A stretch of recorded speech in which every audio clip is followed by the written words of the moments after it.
Okay, enough dramatic music. Hi guys, how you doing? Michael J. Crawford here, along with the crazy furry bunny himself. I have to remember to point that way when I'm pointing at you. How you doing, Deej?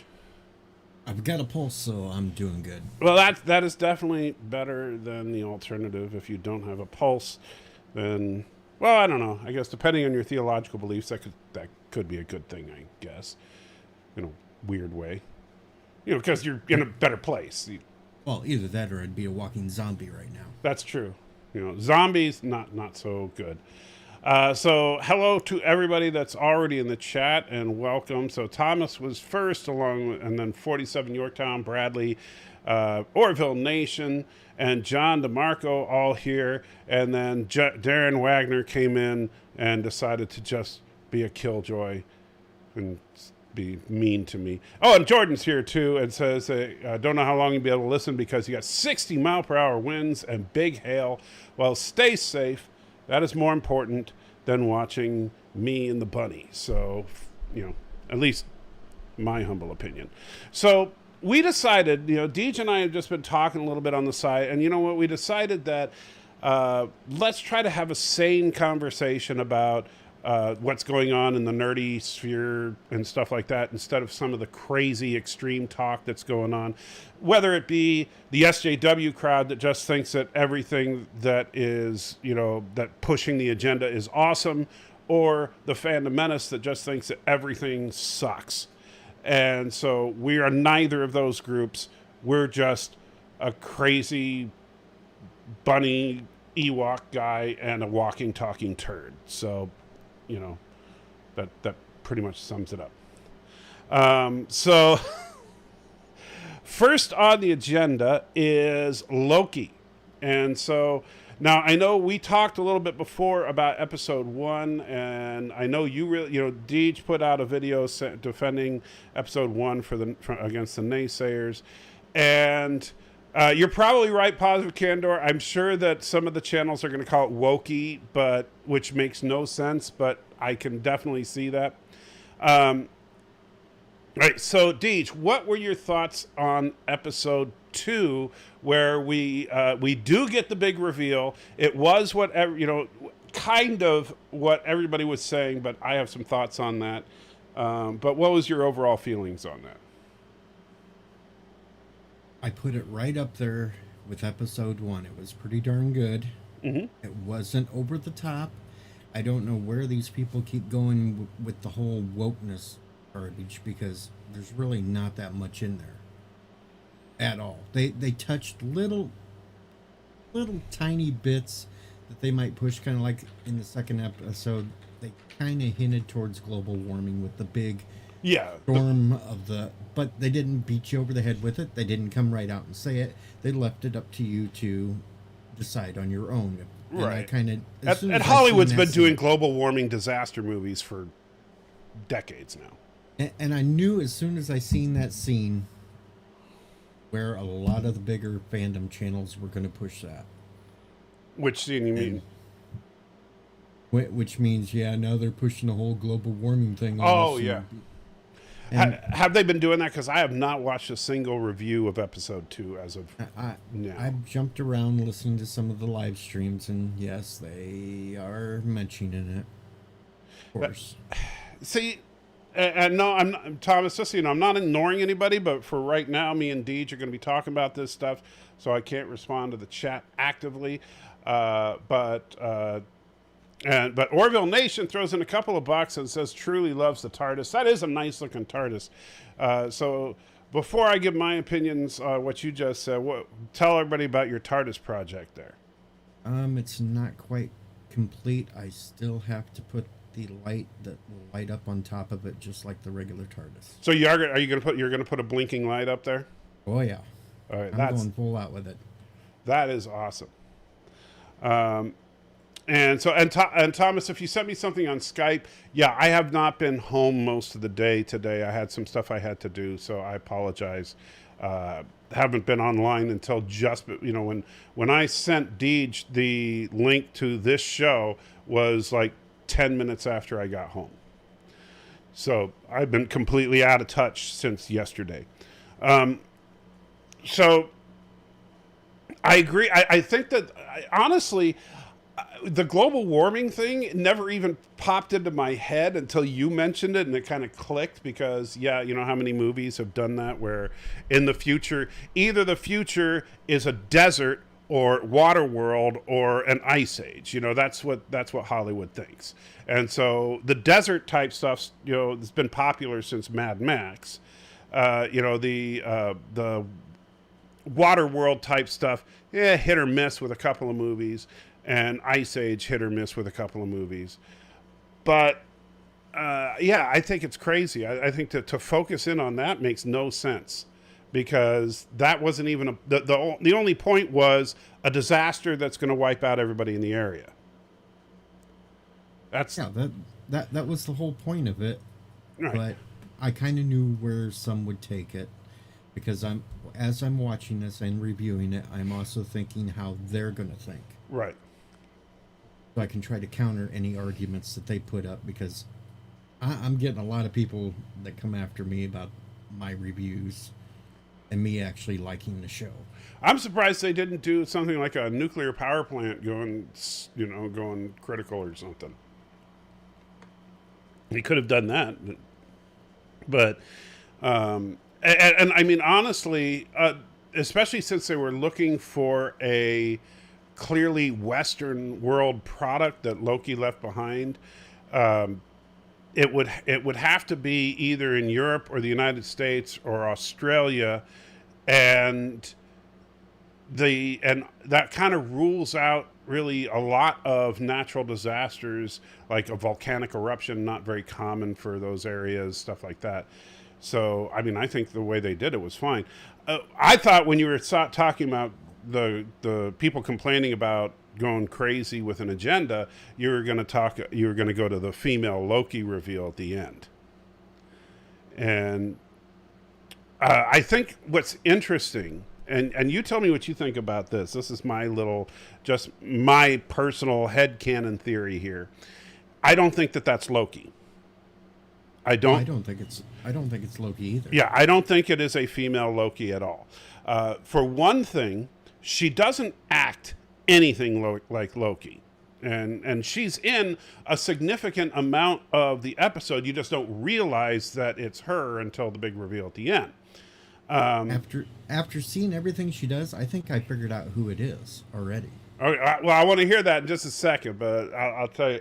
Because she doesn't act like Loki. But here's the big clue to me about it is that this was the first time in the entire MCU that we got a detailed description of exactly how Loki's powers of illusion work.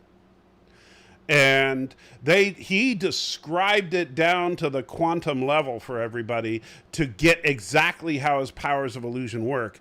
And then we clearly see something totally different than Loki's powers. Because Loki doesn't transfer his consciousness into other people. But this other person does.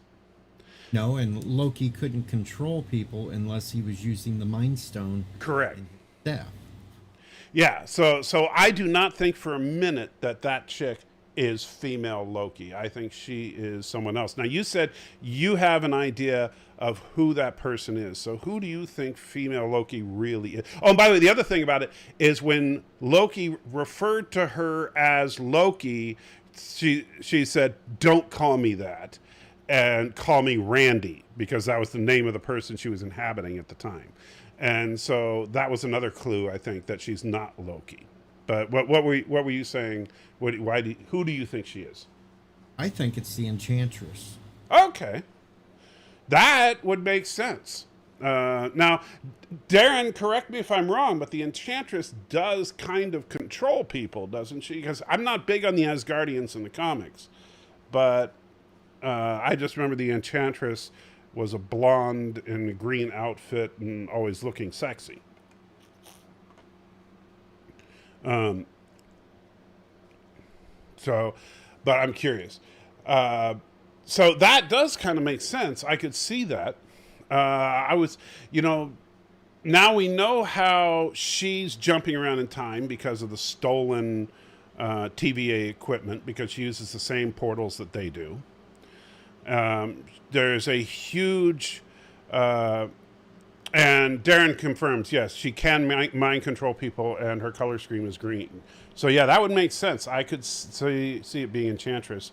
Or maybe they'll throw some other surprise at us. Or maybe it is an alternate Loki, but I think being Enchantress would make more sense. And in fact, now that you mention that, I'm thinking, let me see. I'm going to look up something. I can't see the chat for a minute while I want to check this.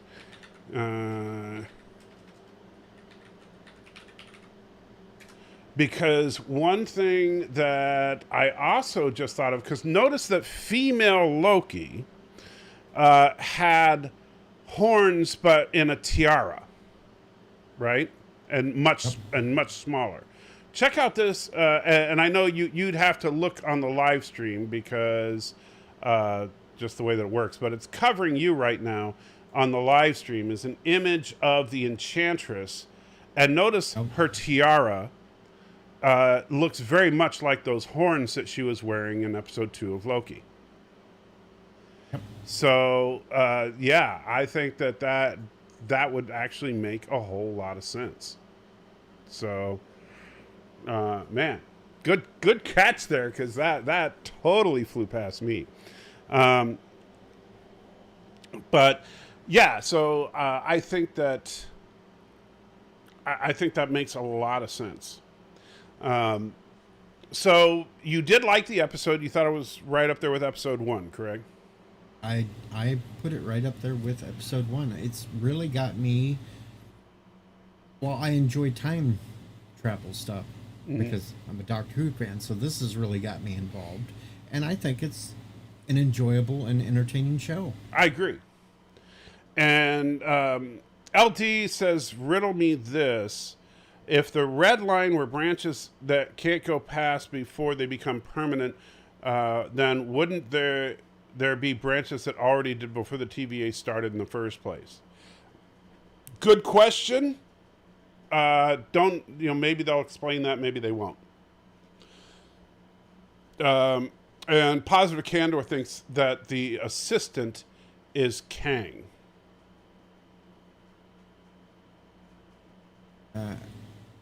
I know everybody wants Kang to show up, but I just don't think it's going to happen in this series. Yeah. And Tom said, didn't the TVA say she had a Loki signature? But and then never mind, I'm an idiot. I don't think you're an idiot, but if the TVA did... Here's another thing about it being Enchantress. Enchantress is an Asgardian. And would be very aware of Loki. And so it could be that they're picking up an Asgardian signature and they assume it's Loki because every time they get an Asgardian variant, it's Loki. It could be something like that. Or she could be somehow, because remember, she is the Enchantress. Her whole thing is deception. And so Loki's thing is mischief. Her thing is deception. And so if that's the case, she might be purposely masking herself to be like Loki so that they would go after him instead of her. So well, I took hints off of LDG with his WandaVision going nuts. Mm-hmm. So the thing that made me pick it out last night during the episode was Loki figured out how the variant was hiding while looking over the records of Ragnarok. Yes. And I think that was another subtle hint on who the variant was. That it would be another Asgardian. And you're right that Loki is actually technically a frost giant, but I'm thinking about the fact that he spent his entire life on Asgard, that he basically uses Asgard magic that he learned from his mother. So, and wears Asgardian clothing. I mean, he even pointed that out in episode 1 that he was wearing Asgardian leather. So, what makes a signature, who knows? But I think there's also the fact that Enchantress could be disguising her own signature to match Loki. But Yeah, the Tennessee Valley Authority is very very very efficient. That's true. They're living in Tennessee, I can tell you they're definitely very potent. So I agree with you. I think this episode, I could see, like, I'll tell you what got me where I was thinking about some of the negative criticism was when Loki and Mobius were sitting at the table in the cafeteria talking about stuff, and I could just see like Babyface and others just screaming about it's just another episode of two guys sitting at a table and talking. And you know what? That's the kind of show this is. And so, it's not, we're going to have some action in the show, but it's not going to be, a big old blowout, because that's not Loki. If you look at, like, Loki's been in some battles, but generally speaking, he likes to lead from behind if there's an army. And even when, like, if you look at Ragnarok, he just wants to savor the moment of being the savior. He doesn't want to actually fight. So yeah, that's not, Loki is not not Thor, where he's going to charge into battle and just be, revel in the idea of defeating his enemies. He'd rather play it safe and, not have to fight. But I think I think so far the series is great. I do think that the I'm still very curious to see where they're going with it. Like I said, I think it's interesting that both you and I are not convinced that is just female Loki. But it'll be interesting to see what happens. However, unlike LDG, I'm not going to go Batwoman crazy if it is a female Loki. But right now, it just doesn't seem like it, and maybe it's just they're saying she's from another dimension and just has a totally different behavior pattern. But I don't see that. And by the way, and Lancer's pointing out that the first Enchantress showed up in Agents of S.H.I.E.L.D. Agents of S.H.I.E.L.D., as far as we know, is not canonical. Because... and part of it was, and then they wanted to say no after, like, the third season or something. And no more, it's not. Right. Well, there's been, like, for example, even like in the first episode of Loki, they showed Coulson's death. And that would have been a perfect time to canonize Agents of S.H.I.E.L.D. by having Owen Wilson say, oh, yeah, he's not even really dead. To try and undermine, like, because if you're going to try to poke at Loki, you could say, yeah, you killed one guy at S.H.I.E.L.D. Oh, no, you didn't even do that right. So that would be one way to do that. But they didn't. They didn't touch it. So... At this point, I would not take anything that from Agents of S.H.I.E.L.D. as canon in the MCU. And even if and I didn't see the Enchantress episodes of Agents of S.H.I.E.L.D., but even if she did show up there, she could change her appearance and do whatever, And Fed says, so, Brain, what are we doing tonight? Well, tonight, me and Deej are talking about Loki, which we both agree is pretty good, and we both agree that probably going to have some pretty crazy criticisms from others. And Mercer says, I sent your anti-care package. Awesome. I appreciate that, my friend. I will keep an eye out. Did they say when it should arrive so I'll know when to check the P.O. box? Because I don't travel often given my current condition. Anyway, I'm excited. I'm looking forward to episode 3. I know it's only a 6-part series, but I think it's going to be a really fun 6-part ride here. Yes, and we did both see the Picard trailer. Great segue there, Mercer, because that was the next thing we wanted to talk about. There is a new trailer for Picard that dropped. We actually do get to see Q, and so, Deej, lay it on me. What did you think? Was it? Is this now officially Picard is awesome? Not yet. No. Q is awesome. Oh, and real quick, Life with Matthew donated $1. Thank you so much, Matthew, and says Loki is the best show in the CCPU, which. Yeah, if you've ever paid attention to Life with Matthew, he'd probably call it that. Remember, virtual pub is 9 a.m. Monday or Wednesday or Sunday. Now I'm going to run old ladies over. Thank you, Matthew. And please don't kill any little old ladies. So, Picard Season 2, the trailer. This trailer shows us... Well, basically, you know what we get in this trailer? There's only one piece of information that we get in this trailer. Seven doesn't have her eye thingy. For some strange reason. Right. Because that's it. She's feeling it. Right. And it's like wondering where it went. That's the only new piece of information because, I mean, oh, Q's in it. We knew that. You know? And, oh, look, Q looks older. Well, if you see John DeLance, we knew that too, right? So, and Q made a joke about Picard's age. Well, who wasn't expecting that? And Thomas says, I might have gotten an early donation. Oh, I did. I am so sorry. I got a donation from Joe Biden. Says, hello, Matthew and John. I can't wait to see this, watch this episode of Sequest DC VVGH. Which one of you, when one of you sees Deej, can you please ask he enjoyed filming the Ewok movie? Hail China or Kuroga, same thing, number 22. So thank you, Mr. President. So, Deej, did you enjoy making the Ewok movie? I did. It was a shame that I actually had to grow up and I can't fit in the outfit no more. Yeah, that is kind of sad. What was it like working with Wicket? Wicket was a pain in the butt. No. I'm sorry. But, all right, so yeah, I don't think we learned anything other than that for some reason Seven doesn't have her eye thingy on. I mean, that's...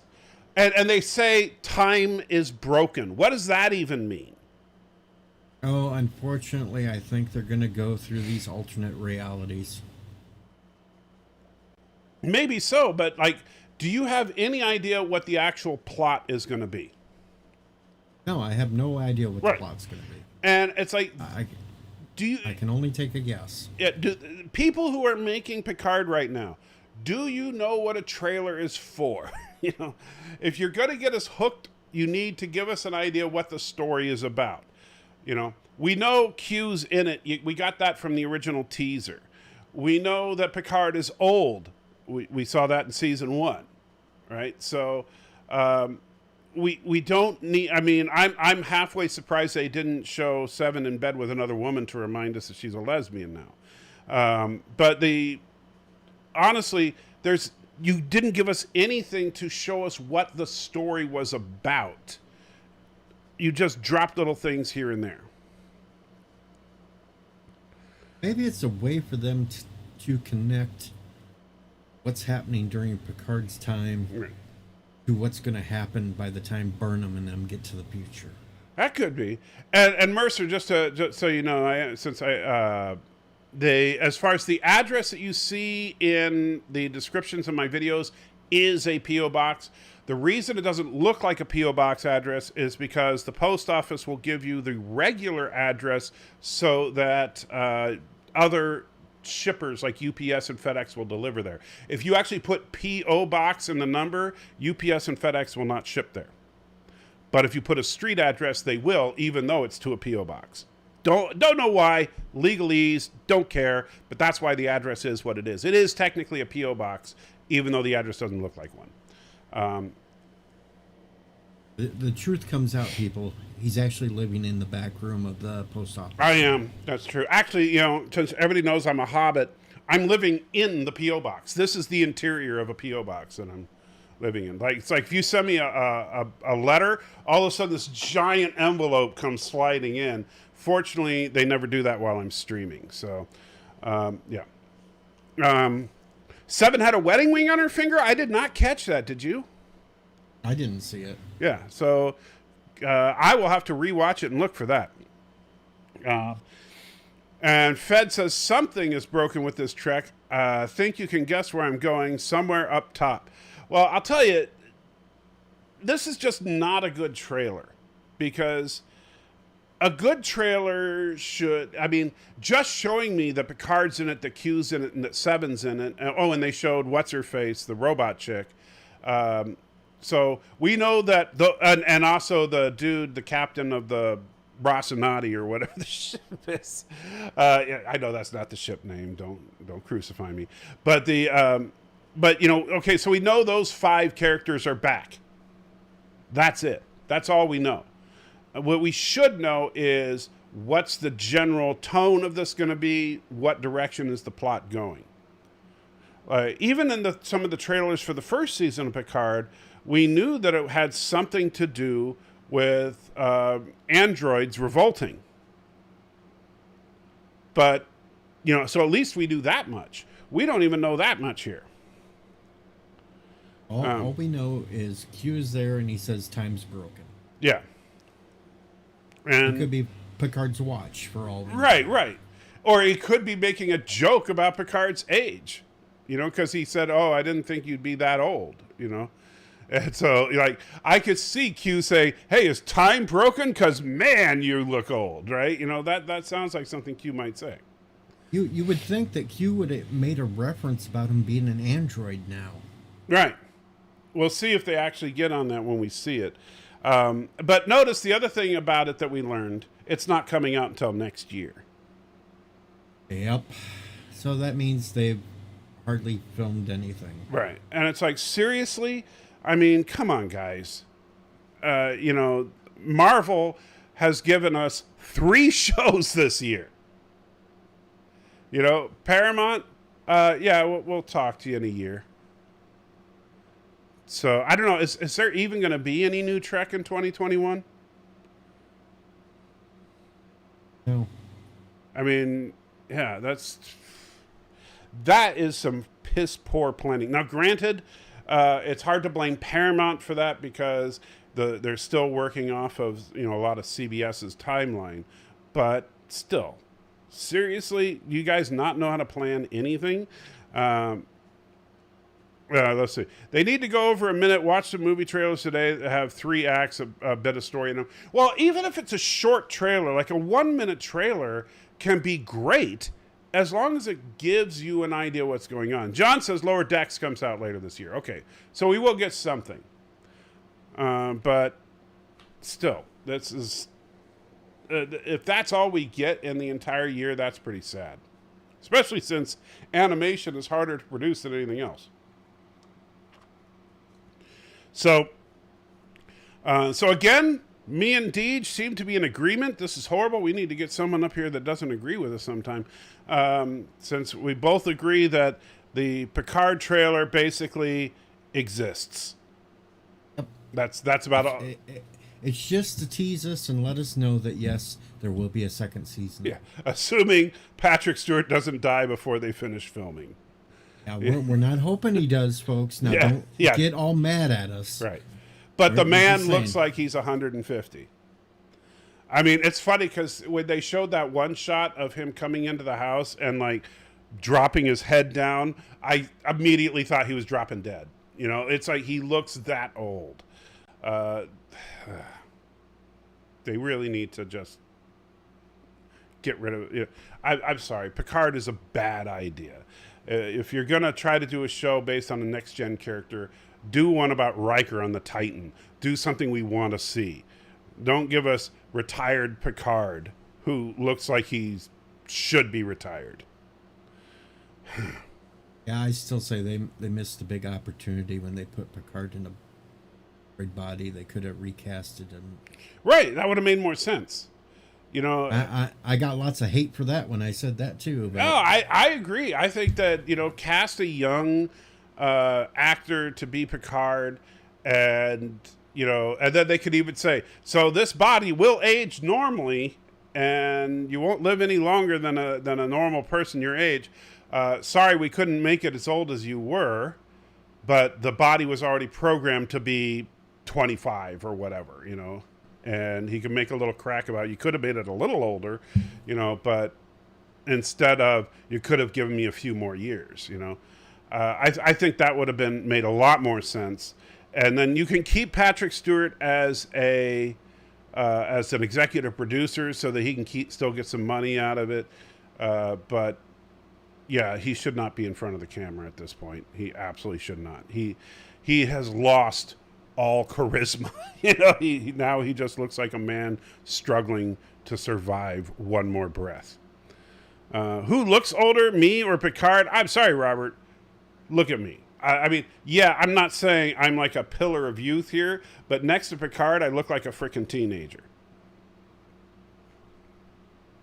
You still look like Martok to me, but that's just me. Yeah. But you see, I got my hair in a ponytail today, so I'm more Worf today than Martok. But if you say so. I'll even turn up the lighting a little bit so you can see me. At least I made you a general. Well, that's true. I'll take that. Death to Karoga!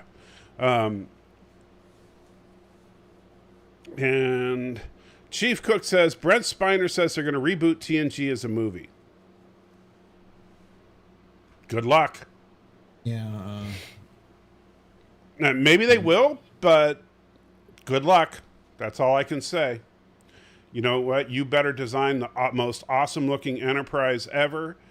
You better have the best actor on the planet playing Captain Picard, because you need to one-up Patrick freaking Stewart at his prime. Good effing luck.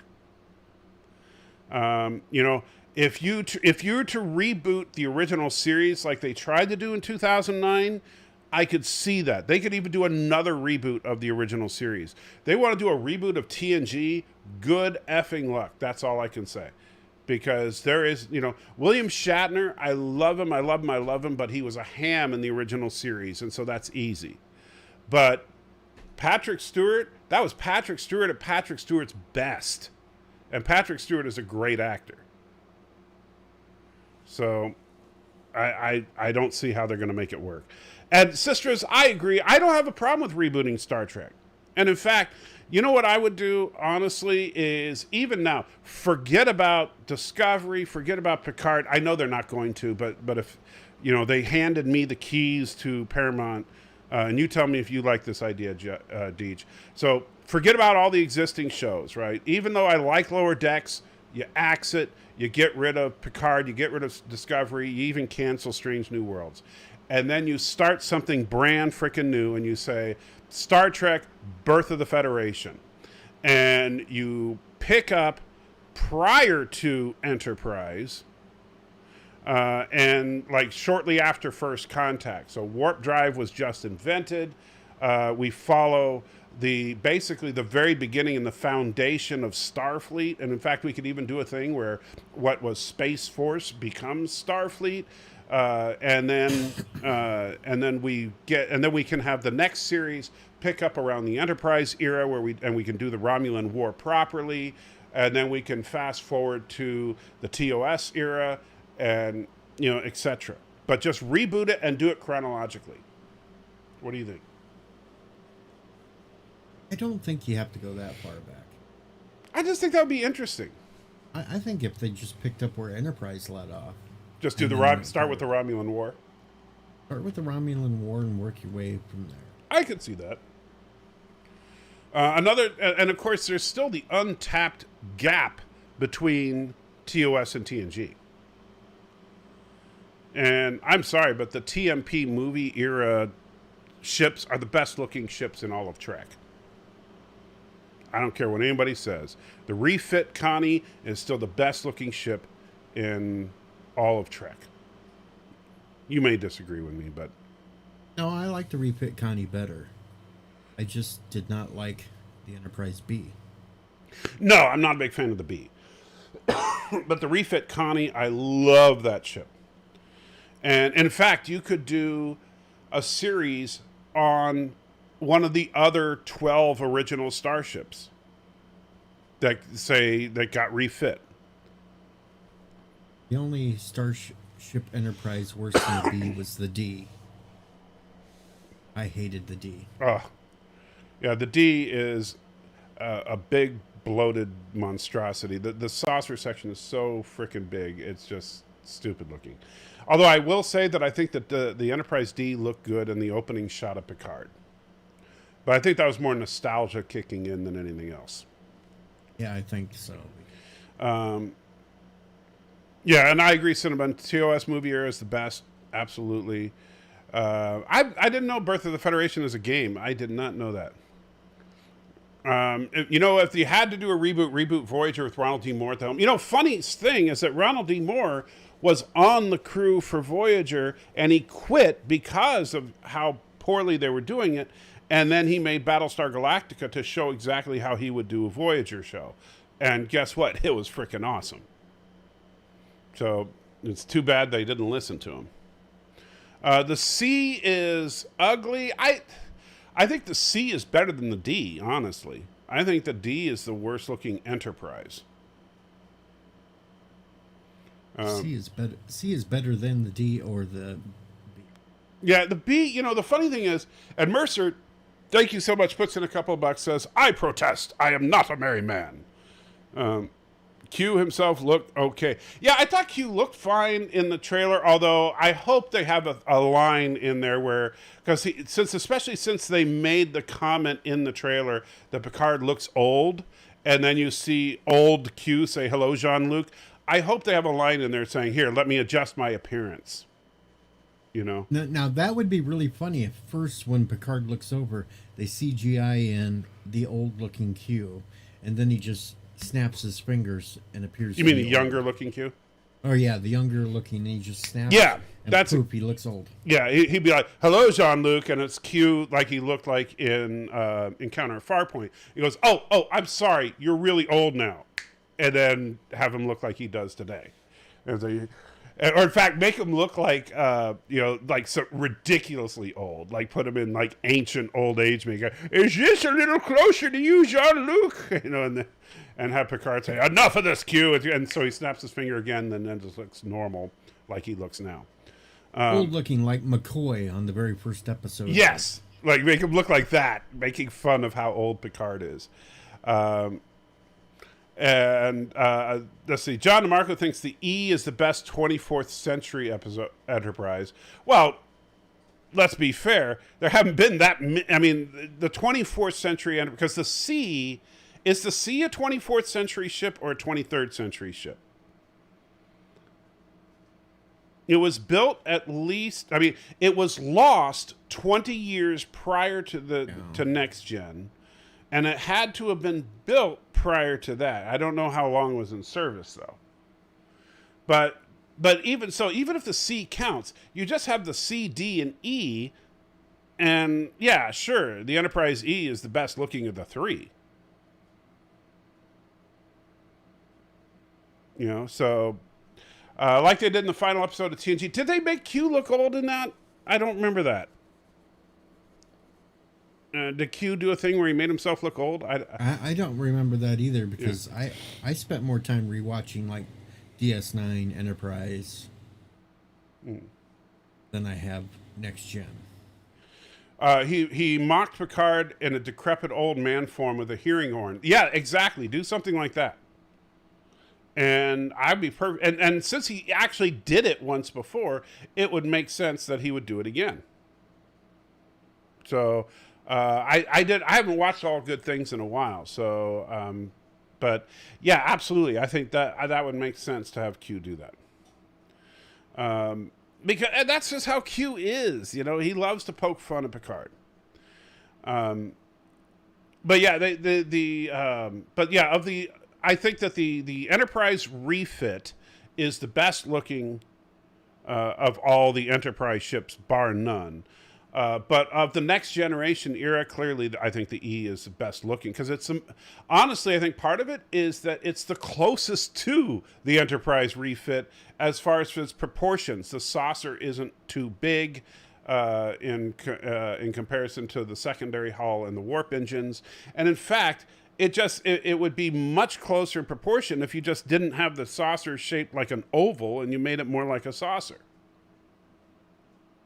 And the Enterprise C was an Excelsior. The Enterprise B was an Excelsior class deck crash.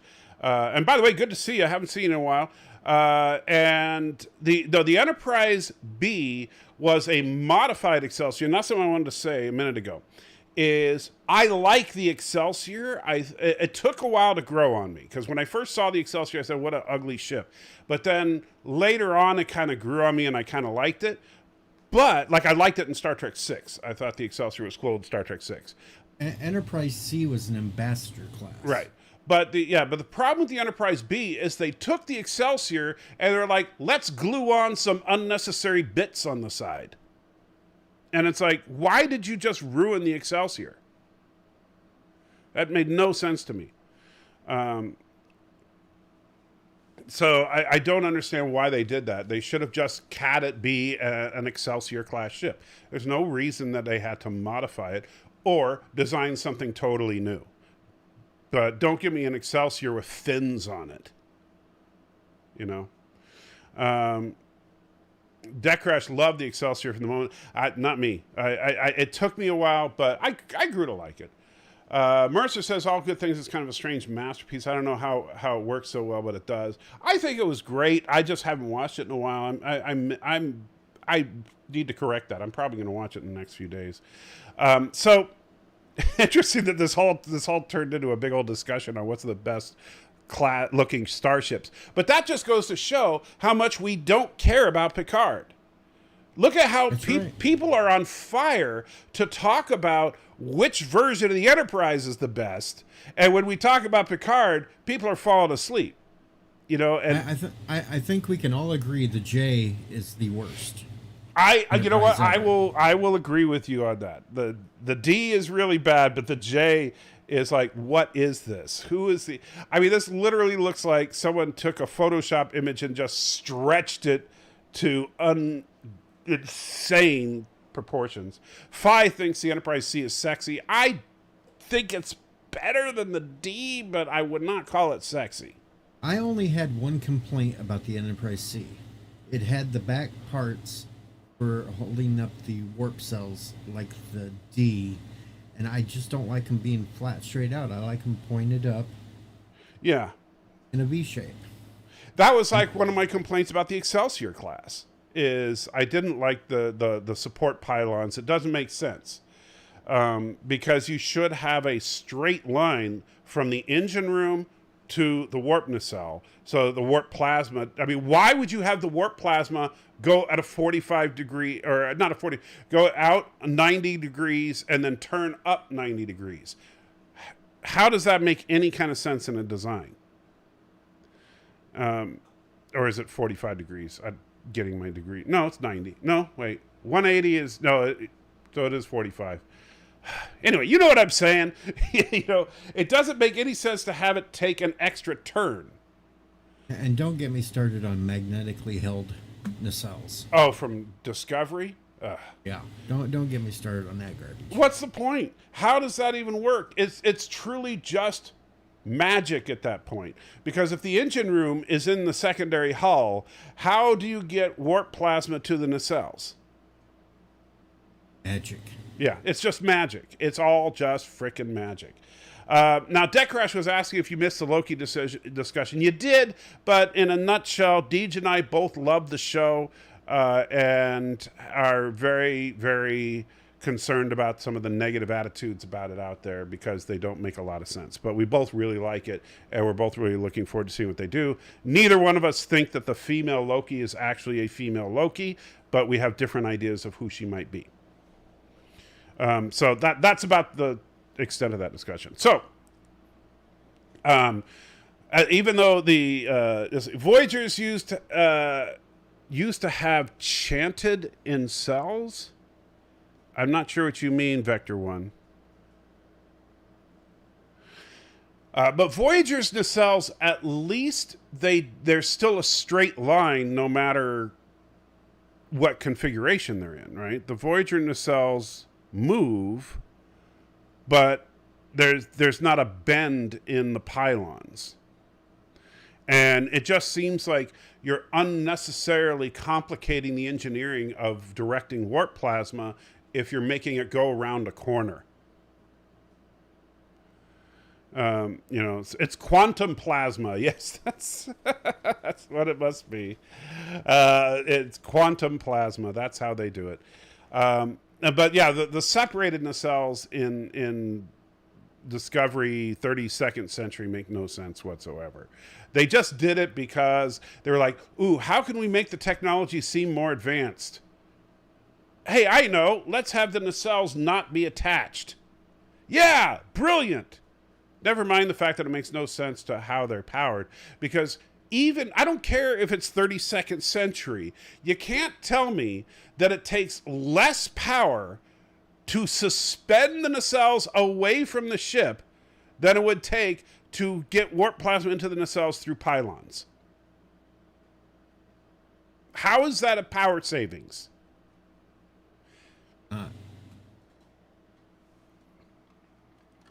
You'd think it would take more power just to hold the nacelles there, Right. with their space magic. Exactly. And so it's this, and don't get me started on the donut ship. I mean, what the heck is that even all about? And well, Chief, they don't have transwarp engines, but they have slipstream drives. They did establish that. It's just that the material for the whatever the fuel is for slipstream drives is rather rare. So warp drive is still the most common means of transportation, but you can use slipstream drive.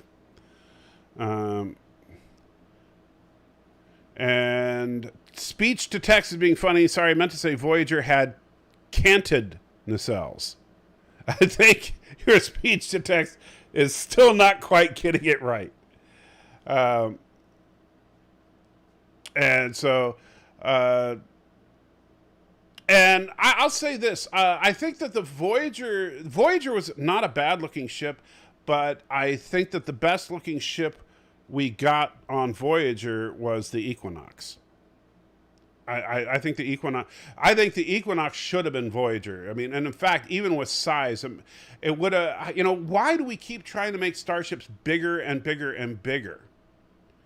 I mean, is it just me? Or I don't know what you think about this, Deej. I don't think we've talked about this, but I like the idea. The Equinox had a crew of 78, and half of them were wiped out early on when they got to the Delta Quadrant. So that is a much better. I mean, like, especially since the Maquis were on this little, the little Maquis Raider that they were chasing down. And the Nova class ship is clearly more maneuverable than something as big as an Intrepid class. So it would make sense to send a Nova class into the Badlands as opposed to an Intrepid class. And a Nova class would still be superior to a Maquis Raider. But if a good amount of the Nova class crew died when they were sent to the other side of the galaxy, then the crew of a Maquis Raider could supplement that crew and have it make sense. To have the crew of the Maquis Raider come onto an Intrepid class ship and all of a sudden have key positions all around the ship make no sense. Because how many people are on a Maquis Raider? Not that many. So I think the most they would have had is maybe 15 at most. Right. Raider. And so, the 15, half of them are now department heads. Come on. How about it would have made more sense if the ship was a smaller ship. The crews when the crews were merged, it felt more like equal numbers. And even then you make it a skeleton crew, so they're like barely able to make the ship function. And I am still working on the lights on the Equinox, that I've been doing a couple of live streams. I'll probably do another stream working on it tomorrow. I did a little bit of work on it this morning before I left, to run some errands, but, you'll see, I'll show it off a little tomorrow. It's coming along. And so, but I think I love the look of the Nova class. It's one of my favorite ships. We're gonna have to rate some. I'm gonna make some as I learn more about doing 3D renders and stuff in DaVinci Resolve. We'll have to rate different ships, kind of like Trek Yards does, and have them revolving underneath us while we're talking about them. The Saber class is not a bad looking ship, although I would probably go with an Akira class over a Saber, but I still like them. As far as being on Voyager, I think it should have been the Nova. That's just my personal preference. Anyway, so let's talk for a second about whatchamacallit, what's Prodigy. So, any thoughts on the big release of the character description of everybody? Number one, that Janeway is a emergency training hologram, apparently. Well, they couldn't afford the doctor. Yeah, but that's stupid. Well, yes and no. Because they already have shown that there's different types of holograms. Well, It yeah, didn't make sense to make it Janeway, but right. But that's what I was saying. It's not stupid that you could have a training hologram, but it's stupid that it would be Janeway. Like, if you try to think of everybody in Starfleet who would possibly make a great teacher, Janeway does not even come to my mind. Like, even if I just wanted to narrow it down to Voyager, I would probably pick Tuvok. yep, Tuvok would have been the one. Yeah. I would have thought too. Right. But, so and that's just if I had to pick someone from Voyager. If I was going to pick somebody from, anybody from 24th Century Trek, I could think of, like, Riker would be fun. He would crack jokes and stuff. Picard, though, would make a very studious teacher. He's an educated man, and I think he would know how to educate. But Janeway... But yeah. I never liked Janeway in the first place. Right. And besides that, the entire premise of the show. Here's what I don't understand. We know, and as from what little, and unless they've changed it, my understanding is the premise of the show is this group of kids finds a starship, and basically it's like an abandoned starship, and basically goes on, takes over the ship, and goes on zany adventures. Is that kind of what you got out of it as far as the... That's what I got out of it, and no, that doesn't even make sense because Starfleet usually takes all their old ships, put them in a dang shipyard. Right. And if one does happen to be found somewhere, they try to get that thing back. They wouldn't be out there roaming around on zany adventures. Starfleet would know that it's out there, and they would immediately get it because they don't want the technology to fall in anybody's hands. Right. But now, even if, let's say, okay, so just for the sake of argument, there's a starship out there, for whatever reason it got abandoned, and even though it's in perfectly good working order, because if the ship was uninhabitable, a bunch of crazy kids aren't going to be able to fix it. But, so they find this ship, everything's working. How the heck do they get access to the computer and stuff? Yep, I mean, gotta have the command codes. Exactly. It's not like, because don't you have to have command codes to access pretty much anything? I mean, isn't that the whole reason the command codes even exist? It would be like, I mean, think about it. Like, I work from home. If you were to get my computer that was provided by my employer, you can't just sit down and access their network. You have to log in. That's what command codes are in Star Trek. You still have to log into your workstation. You can't just sit down at Spock's workstation and tell the computer to give you all the instructions and then it does it. That makes no sense. The perfect example of that is when Thomas Riker went on to the Defiant and could not access anything until Kira opened it up and allowed him into the computer. Right. And then he immediately betrayed her. But yeah, and Black Delegation, I understand it's for 7-year-olds, but it's still, if they're going to do a show for kids, and let me say this. All right, so, and I'm going to go there for a minute, and I apologize, Deej. I don't want to just go on a tirade, but I have to here. I am so sick of people trying to use the "it's for little kids" excuse, because guess what? Star Trek the Animated Series was for little kids. It came out in 1972, I want to say, 72, 73. And guess what? I was like 4 years old when it came out, and I loved it when I was 4. And if you watch it today, those shows are grown-up, serious adventures. And they're pretty darn good. So don't tell me that you have to dumb it down just because it's for kids. That's what's wrong with kids today, is that we're dumbing everything down for them. You know what? When I was a kid, I loved the original Star Wars. I'm sure you did too, Deej. The original, yes. Yeah, and so... 1973. Thank you, Donnie. So I was 5 years old. I was 2 years younger than the target audience of Prodigy when it came out. And that show is probably too adult for TV today.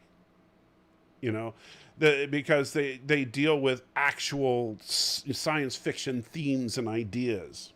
Real ones, not make-believe ones like on Discovery. And... you know, and like they deal with the ethics of cloning, and they deal with real life and death struggles for kids. I mean, have you seen I'm sorry if you haven't seen oh gosh, I can't remember the name of it now, but the one with Baby Spock, basically. Baby Spock's pet dies in that episode, right? And that is heartbreaking. To see a kid watch his beloved pet die, right? But they went there. They weren't afraid to give real stories to kids in 1973. But they're afraid to do that now that they're just going to have a bunch of zany kids taking over a starship like it's nothing. Why? Why do you have to have it kids? Why can't you just have it, hey, this is, you could do yesteryear. Thank you, John. But you know what? You could make it so that, like, imagine if Lower Decks was actually made for kids, right? Why can't you do that? Why do you have to make it a bunch of babies on a starship magically taking it over thanks to Babysitter Janeway hologram? That makes no sense whatsoever. Instead, give them a real story. Kids can handle it. You know, the funny thing is, like, and this is where, not to belittle George Lucas, but George Lucas, after he made Star Wars, kept trying to make Star Wars for kids. That's why we got Deej and the Ewoks. Sorry, Deej. Got to go there. I know. Right, but that's why we got 2 movies with Deej and his kids, right? That's why we got the, the Faithful Wookiee or whatever. That's why we got the Droids animated series. We got all this stuff that failed, right? Guess what? Kids didn't need Star Wars for kids because kids loved Star Wars. You know? What I can't figure out is why... in the first place, would a Starfleet training hologram even go along with a bunch of kids that aren't in Starfleet? Right. How could you even activate? First of all, the kids will have to figure out how to activate it. I'm sure that'll be fun.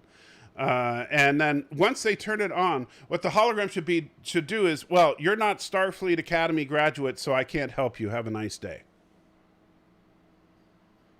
You know, that would be the logical thing, right? We're not dealing with logic anymore. Now, and I will grant you, Cinnabon, maybe the show is good when it comes out. I'm not going to be like many of the people that I've criticized in the past. I'm not going to say the show sucks before it even comes out.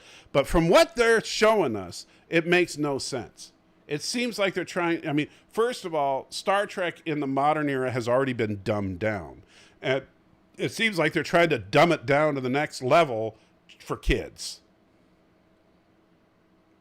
And so, I'm sorry. The sad thing is that Lower Decks is the best thing they've come out with for Star Trek since the end of the Next Gen era. You know, It makes no sense to me. And don't get me wrong, I don't think Lower Decks is like a masterful Star Trek. I think it's a fun parody of Star Trek, but they have not made any. Lower Decks at least feels like Star Trek. They at least make it. They have some Star Trek sound effects, and the characters actually talk about the Federation in a way that you would expect characters to talk about the Federation. So there's that. Martin says it'll be better than The Last Jedi. Okay, I will grant you that it probably will be. That I'm not going to argue with. You know what? It'll probably be better than Discovery, but that's not saying much. The Ewok movies was better than The Last Jedi, so come on. Yes, by quite a bit. Josh says, didn't we get kids taking over a starship in Star Trek a TNG episode? Well, some of the kids were adult Starfleet well, actually, we did in TOS have kids literally take over the ship in an episode called "And the Children Shall Lead," but those kids had magic powers, and so it's not like But yeah, they didn't take over the Enterprise by just logging into the systems and doing stuff. They had magic powers to help them. And Fi says Disco is dead. It's nice. It's not. They're making another season, so it's definitely not dead. It's still chugging along. It's just poorly written. That's the problem. And if what we're getting for Star Trek Prodigy is any kind of indication, I don't see it as an improvement. And I don't understand. I mean, here's a great and honestly, maybe I don't know, Deej. I don't know what do you think about this? Why are they making a Star Trek show for kids? Because the whole purpose of it would be to get kids interested in Star Trek, when no other Star Trek show is appropriate for kids that's being produced right now. Because they don't care about the other shows if they're appropriate for kids, because they still hope they'll watch them, and they're just out for the money. But it makes no sense. Like, if you're going to make a Star Trek for kids show to get kids into Star Trek, you wouldn't be dropping F-bombs on your flagship show. No, you wouldn't, but they still claim that Disco is family friendly. Do they really? Yeah. Really? Yeah, you sit there and listen to them, and they think that any of these Star Trek shows right now are still family friendly. Ah, man, what is wrong with people? The society is just seriously going to hell. And Z's, and I agree with you on this. Z says Lower Decks was made by people who clearly watched and liked Star Trek. This is not the hero ship. Watch enough downtime military stuff, not far off. Oh, I agree. And I can't remember what the name of the guy that's the executive producer on the show. But he was on Trek Yards talking about it, and he is absolutely one of us. And I don't mean like one of us like he's on our side. I just mean he is a huge fan. He is a nerd to the core. Not only is he a nerd, he looks and sounds and acts like a nerd. I mean, he's like, I just love me some Star Trek. That's him. Is it? Oh man, something. Anyway, I'm sure somebody will put it in the chat. But and so listening to him talk, it was like, man, he is one of us. He's a nerd. He's not one of the beautiful people. He's not one of the Hollywood elite. He just loves some Star Trek, and he wants to poke fun at some of the real tropes that, it's Mike something. No, it's not McLovin's. No. It's gonna bug me all night. McMahon, thank you, John. Mike McMahon. But you can tell he's poking fun. Like if you watch the show, it does poke fun at genuine things that we see on Star Trek all the time. And I think it's hilarious when they poke fun at things that really do happen on Star Trek all the time. What I wouldn't find, when I know that when people were saying, oh, it's going to be just Rick and Morty in space, it really isn't. You know, yeah, it's got maybe the Rick and Morty style of animation and the fast pace to it that Rick and Morty has, but the similarities kind of stop there. It is definitely a Star Trek show. And that's what bugs me is I don't like that style of animation. I can understand it, and that's a legit complaint, right? I don't, and that's my problem is that, look, I don't mind if there's some people that don't like it because they don't think Star Trek should be a comedy. Okay, I disagree with you on that, but I can certainly respect that. Some people, like you just said, Deej, they don't like the style of the animation. Totally get you on that because I have the same problem with Clone Wars. You know, because I get that, you know, people say, oh, Clone Wars is so good. There are these great stories. I say, yeah, but it just looks like it was animated in like freeware. You know, it's like the characters are so wooden and stiff, and the animation just looks like it was done by 3-year-olds that are learning how to animate. I don't like that. Give me some quality animation if, you know, frickin' Lucasfilm is making it. So I get that. So I can respect that. What I can't respect is people that like are trying to say that, what's her name? I can't even remember what her name is, the main chick on Lower Decks. But that she was just Burnham 2.0, you know. And that, you know, oh, look how they're making the white guy the butt of the jokes. You know, all the woke type stuff that you started hearing, especially if you look at how the season ended. You know, but I get it. That's just the way some people are. But no haters allowed here. I'm not interested in just hating for the sake of hating. I mean, it's okay to disagree and to not like something. I'm perfectly okay with that. I'm just not okay with people just tossing hate out because that's what's popular. The way I look at it is if they come out and they start explaining some of the stuff, I may hate what they're saying they're going to do with it, but I'm still going to at least watch it. Right. And give it a fair shake. Whereas some of these people just are not giving anything a fair shake because they want their hate because that's what's feeding their clicks. Right. And I get it. It does work because if you do, you know, first of all, doing a good rant is fairly easy. You don't have to think very much. You just got to yell and scream about how horrible something is. It's easy to say, oh, you know, like, for example, people that complained about Loki, right?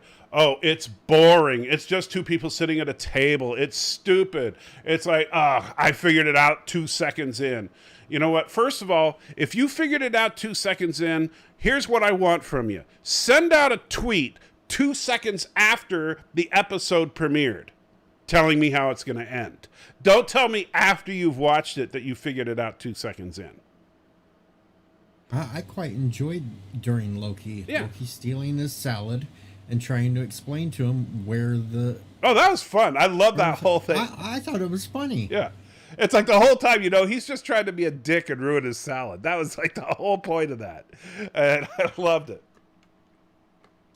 But he also, the interesting thing about it is that his salad analogy, besides the fact that he was just being a dick and ruining Mobius's salad, which I loved, but I was like, it was a light bulb moment for me. I was like, holy crap, he's 100% right. There'd be no time variance. All you got to do is go to some place where everybody's wiped out. It makes sense. And so, you know, I loved it. I absolutely loved it. So that shows a little bit of intelligence behind the show, is that they're being logically consistent within their universe. And that's what, you know, an intelligent show, and this is where I'm going to pick on Voyager for a second. An intelligent show sets up the rules, the parameters, and then stays within those rules and parameters and is logically consistent. Now, it may not be what we want it to be, but at least it's logically consistent. And so, like, Loki's explanation made perfect sense. They went to test it by going to a place where we all know what was going to happen the second they showed up. And by the way, I love that whole scene where he's like, okay, let's do something subtle. And then Loki's like, I'm Loki of Asgard! You're all about to die! I loved it. You know, it was like, I'm a time traveler from the future. yes. And like, we are from the future, right? You know, but the but that, you know, that they logically test it, and then all they got to do is figure out, okay, well, he gave this kid this stupid bubble gum. All we got to do is figure out when was this bubble gum sold, and there was a big disaster. Bam! It all added up perfectly. That's intelligent writing.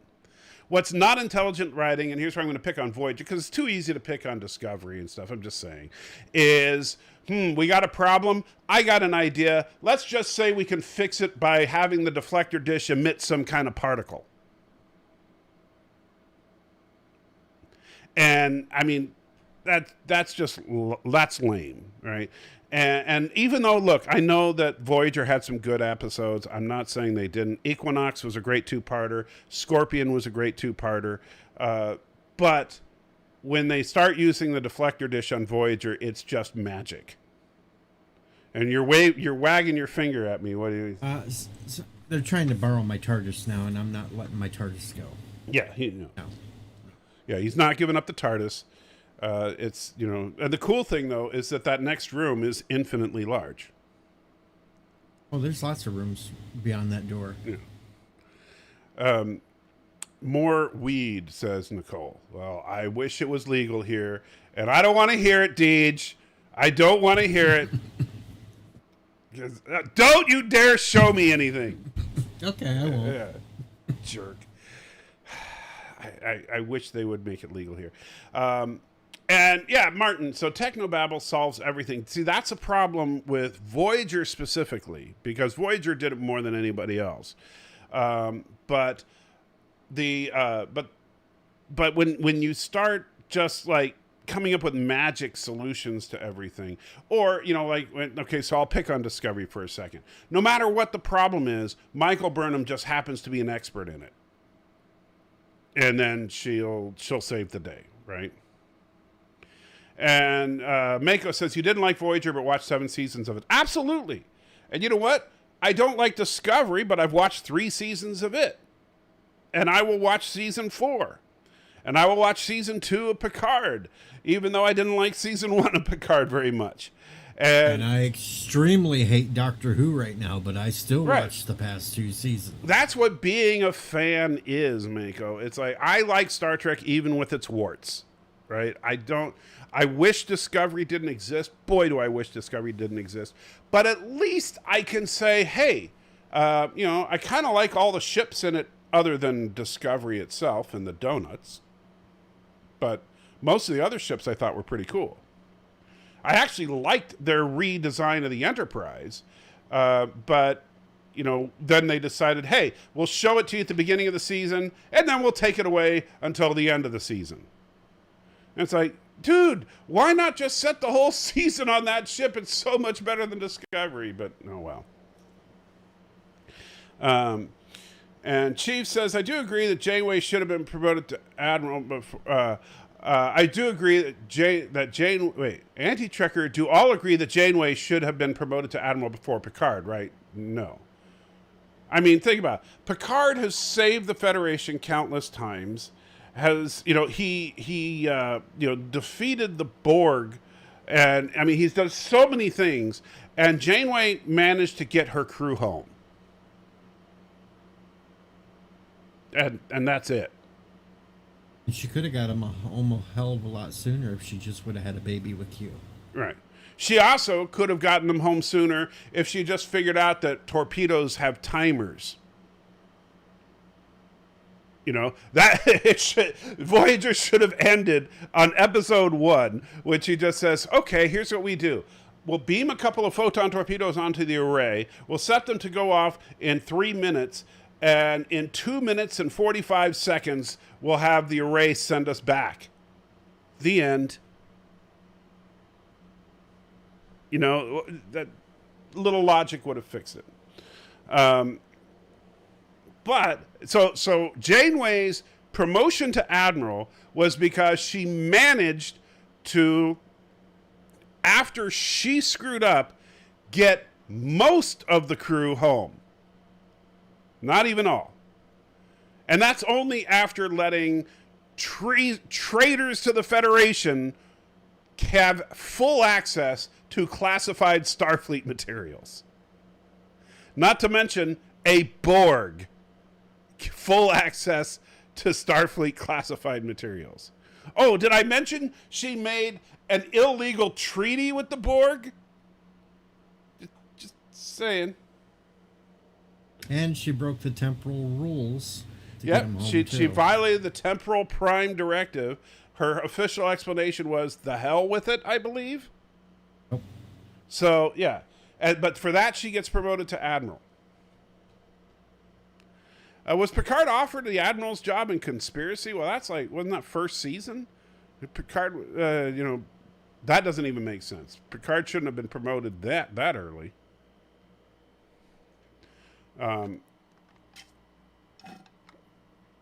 But yeah. That's like how the Avengers could have just gone to the Garden Planet before Thanos could self-destruct the Infinity Gauntlet. Well, except that, in fairness, the Avengers just got the information from, they basically just got Nebula there. That's how they found out where the Garden Planet was. And at that same time, the Garden Planet emitted a huge radiation surge that was the same as when he used the gauntlet. So that confirmed he was there. So, honestly, there's a little bit more tightness there than with Janeway, because the Avengers were on a very strict timeline, and until they had until they had Star-Lord's ship, they had technically Rocket's ship at that point, since Star-Lord was snapped away. But until they had Rocket's ship, they had no way of getting there. And, just shortly after getting... Oh, no, it was... Yeah, because, Rocket was... Yeah, because even though it was Star-Lord's ship, but, yeah, Rocket just kind of assumed command of it because Star-Lord was gone, and Rocket's a dick. But anyway, until basically Captain Marvel brought back the ship, they had no idea where Thanos was.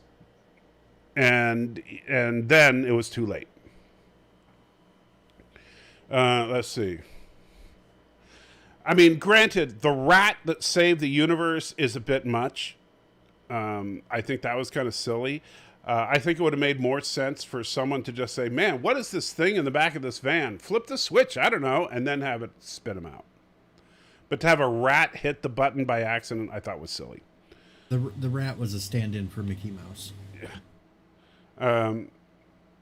And Loquisha says, what do you think of the criticism of Loki that the idea of that all events we saw in previous movies were supposed to happen that way takes away free will from the Marvel Universe? Absolutely stupid. All right, so I actually talked about this last Sunday. I don't know if you saw any of that, Deej, but my Sunday morning live stream, this was a brilliant depiction of free will from an omniscient perspective. Because, like Christians debate about free will all the time. And the idea is that how can there be free will if there is an omniscient being? Because an omniscient being will know what your decisions are going to be. And so in this case, the TVA is kind of omniscient because they exist outside of the timeline, so they can see the entire timeline from beginning to end, although the end, we find out in episode 2, is classified as is the beginning, which I thought was interesting. I wonder if we're going to find out a little bit about that by the end of the series. But the beginning and the end are classified, but they have all that information because they're outside of the timeline. And so you still make your free will decisions. They just know what they are.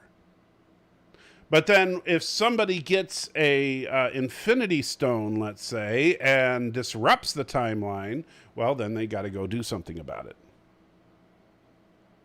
So, of course, you're going to get all the arguments about allowing Steve Rogers to stay in the past. But it makes sense if that was like that was the prime timeline, and all that, fine. But what I pointed out was that if you look up who Peggy Carter's husband was, all it says is an Allied soldier. Right. Steve Rogers fits that. Right. I'm perfectly fine with that.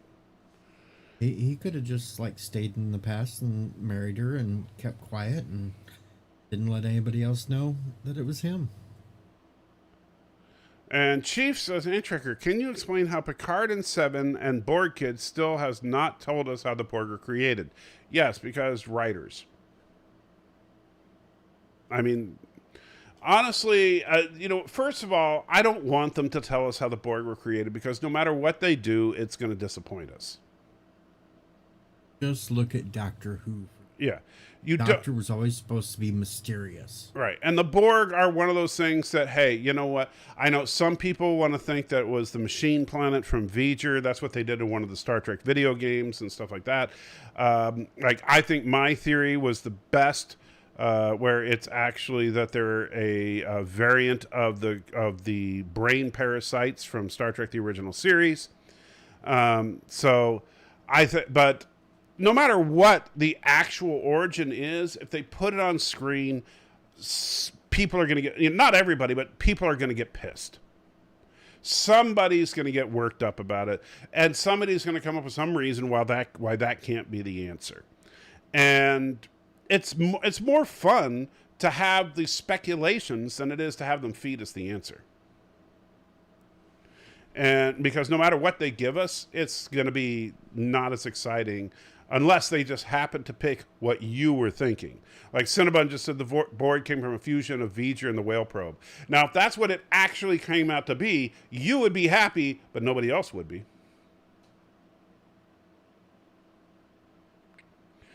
And Decrash says, Roddenberry said that it was the Borg homeworld as a joke. If you're talking about V'ger's planet, I could see, because V'ger's planet was living machines. So the problem I have with it being the V'ger thing, which I know some people like that explanation from the game, but the problem with that is that if they're living machines and by first contact, the Borg basically worship Data, because they see him as near perfection because he doesn't have the faulty flesh that the rest of us have, which is stupid because that's the exact opposite of the Borg from from Best of Both Worlds. Remember, Best of Both Worlds, Locutus referred to Data as a primitive artificial organism, and that he would be obsolete in the New Order. And so the Borg see themselves as superior to machines or biological beings. But then in Descent, all of a sudden the Borg want to be completely synthetic, and that's re-emphasized in First Contact, which makes no sense. No, because if they wanted to be completely synthetic, they could have just built themselves that way. Right. And if it was the machine planet, then why? That's what they naturally were. Why would they start putting... why, if you were a planet of evolved living machines, super synths, if you will, why would you start attaching organic parts to you when organic parts fail? And yeah, John, you're right. The Borg don't remember how they were created. I remember that Seven said at one point that some of their memory is fragmented from way back. Which would make sense that the Borg, before they became the superpower they became, if they were nearly wiped out by anybody, their collective consciousness could have been damaged and whole sections of memories could have been wiped out. I'll fill you in on a secret. The Borg are just really knockoff versions of Cybermen. Well, I think it's interesting. So the Borg, since you're a Whovian,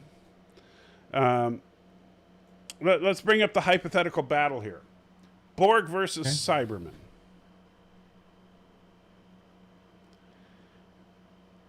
Since you say the Borg are a knockoff of the Cybermen, they are. Who would win in a concept? Who would win concept? In a? Sure, I could see that because the Cybermen are they're assimilated humanoids that are then basically put into robot bodies.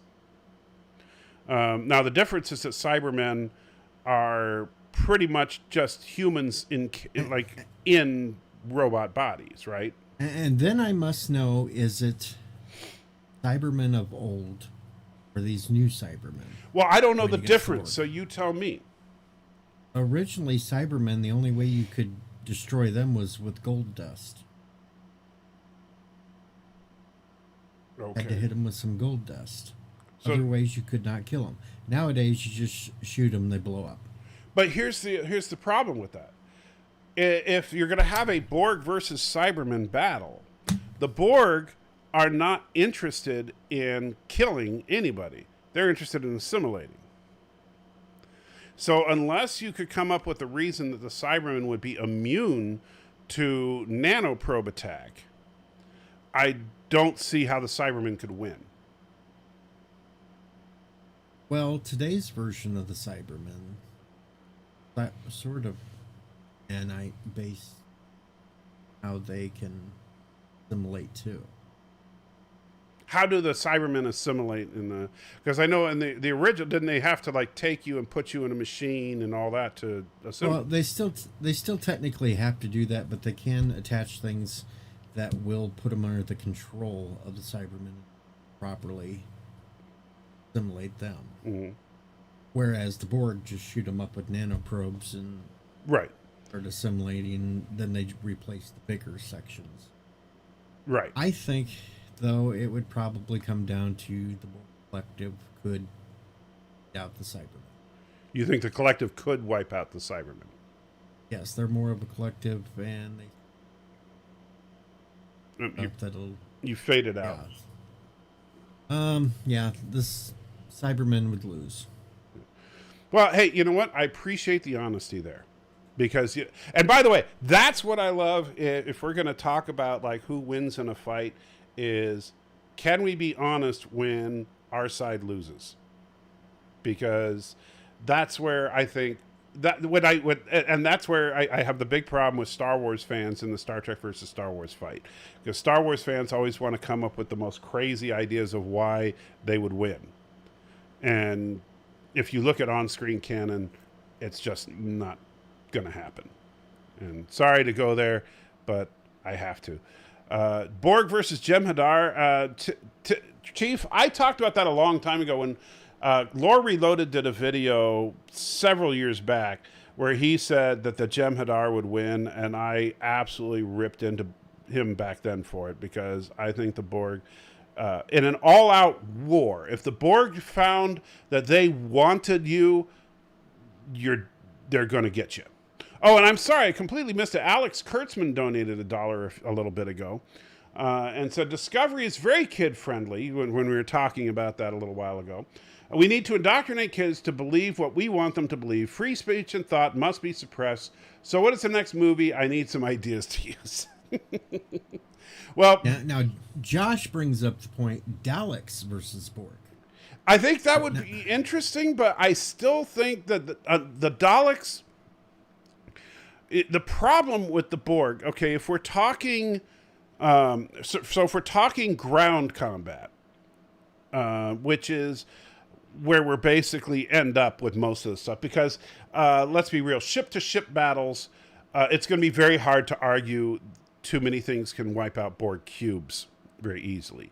But if we're talking about a ground affair, because the Borg aren't really interested in ship battles as much as they are interested in assimilation. And so if a few drones beam onto a Dalek vessel, now the extermination beam that the Daleks use would no doubt kill the first one that came in.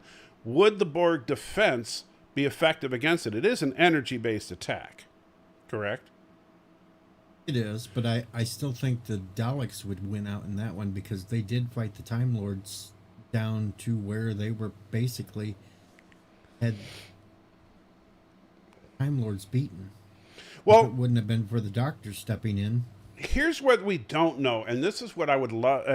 Unfortunately, we don't have numbers to work with, but you might be able to find if there's a good example on the Doctor Who side of things. How much power does the death ray of a Dalek pack behind it? Like, what's the most energy it can expand? And then we got to compare that to what we've seen Borg shields absorb. And because the idea is that the Borg shields can be overwhelmed. We do know that because species 8472 did it. So Borg shields are not completely invincible. They do have an upper power limit, but it's a very high limit. And so if the Daleks' death ray, if you could argue that it's more powerful than a hand phaser at maximum setting, then I might be willing to give it to you. But unless you can say that, it's going to be very hard to argue that, because the Borg very easily adapt to phasers, and even in first contact phaser rifles. Well, a simple Dalek weapon on an individual Dalek will vaporize a person. Right. But so will a phaser. The ships have a hell of a lot more power. I think a couple of Dalek ships would easily overwhelm a Now, then we get into, because the Dalek Empire is big, although it's varied in size depending on, because that's the funny thing about Doctor Who. It's like, one episode there's only one Dalek in the whole universe, and then another episode there's billions of Daleks. So, and that's because Daleks have time travel. Right. And so, and although interestingly enough, so do the Borg. So, but the Daleks is more refined. Right. Oh, I'll give you that. So that's the part. I don't know what Dalek ship firepower is like. Like, what would you compare it to?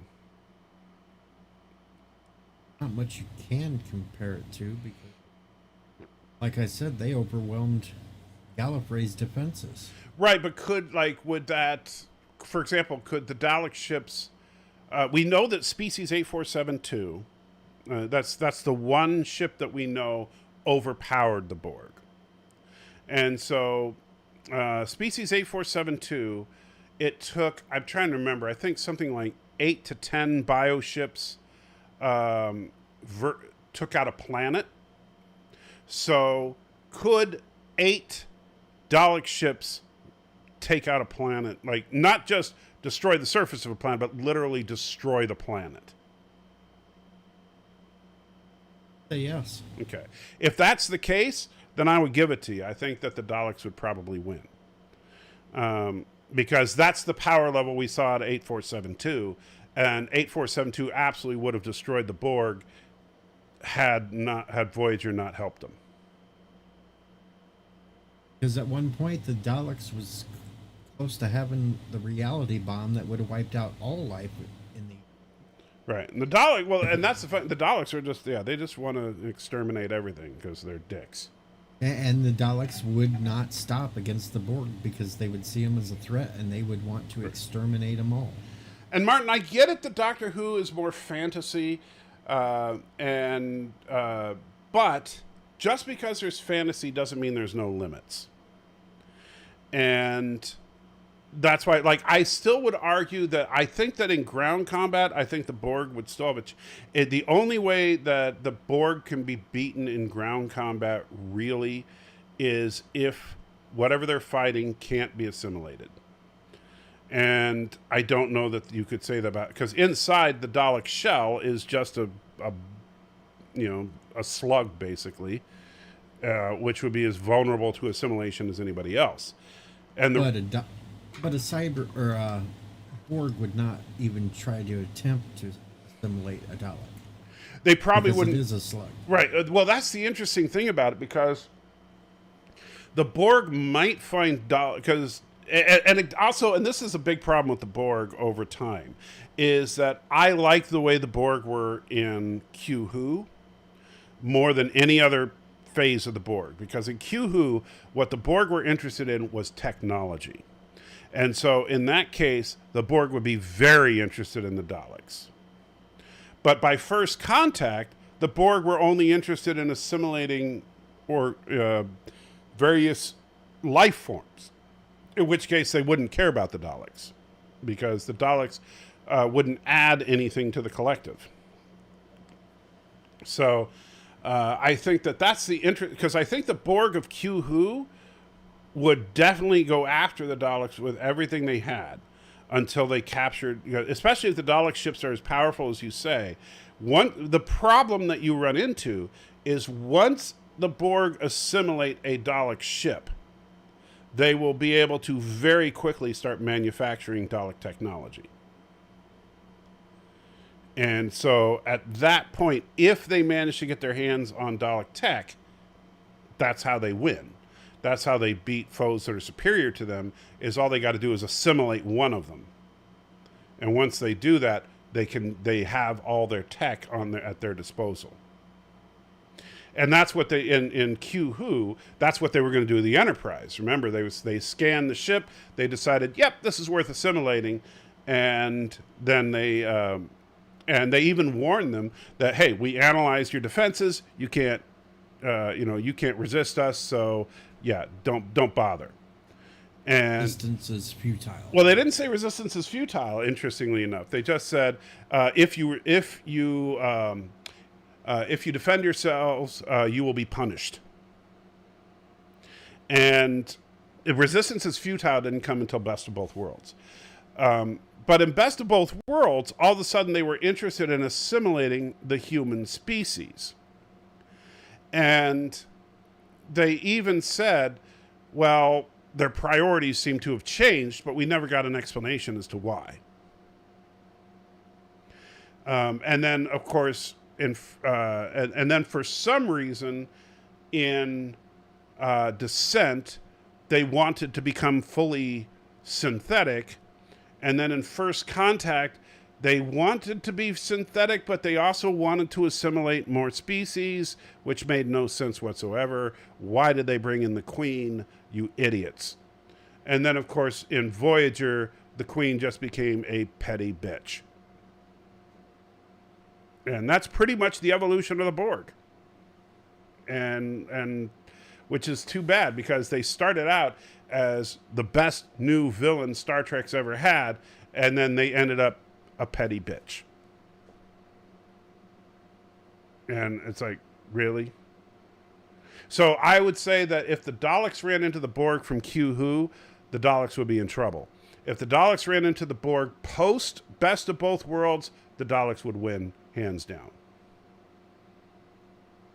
That's where I would go with it. What do you think?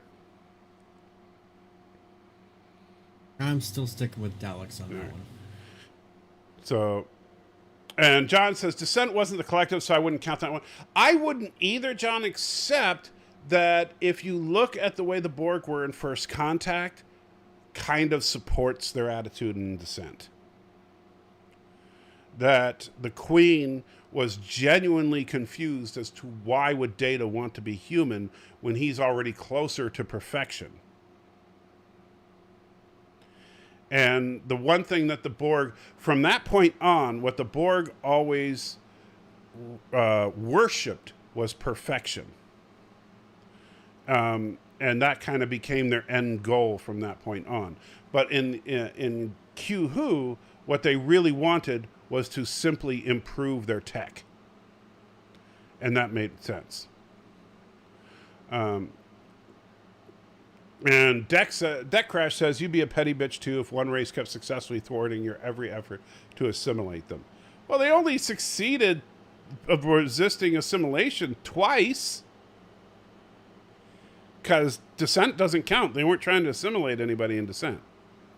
So humans only avoided assimilation twice. And each time the Borg only sent one ship. I mean, what kind of a strategy is that? And I know that, you know, the original idea for First Contact was that it was going to be a Borg armada, which would have made a lot more sense, because why, after one ship failed, why would the Borg send one ship again? Especially having the Queen on board. Right. And if they have the little time travel buoy on the ship, why not go back in time and then go to Earth?